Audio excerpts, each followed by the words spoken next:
एक खोक्या भाई काय घेऊन बसलात, अख्खी विधानसभा भरली आहे अशी मिश्किल टीका राज ठाकरे यांनी केली आहे। मनसेच्या पदाधिकारी बैठकीत राज ठाकरेंनी हे वक्तव्य केलंय। आता सगळे खोके भाईच भरलेत असा टोलाही राज ठाकरे यांनी लगावलाय। तर ज्यांना निवडून येता येत नाही ते विधान करण्याचं काम करतात। राज ठाकरेंच्या टीकेला मंत्री आशिष शेलार यांनी खोचक उत्तर दिलंय। एक खोक्या भाई काय घेऊन बसलाय, आपली विधानसभा भरली आहे।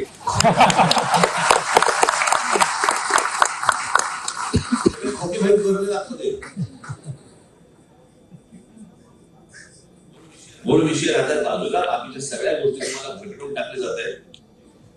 मला वाटतं की एखादं वाक्य आपलं अस्तित्व जाणून देण्यासाठी अशा पद्धतीने करणं आणि मग आपल्याकडे ध्यान आकर्षित करून घेणं हे आता महाराष्ट्रातल्या जनतेला पुरतं कळून चुकलेलं आहे।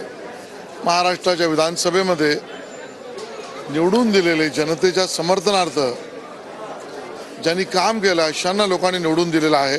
तो कुठल्याही पक्षाचा असेल, जे निवडून येता येत नाहीत, ज्यांना लोक निवडून देत नाहीत, ते विधानसभेत न जाता विधान करण्याच्या कार्यक्रमात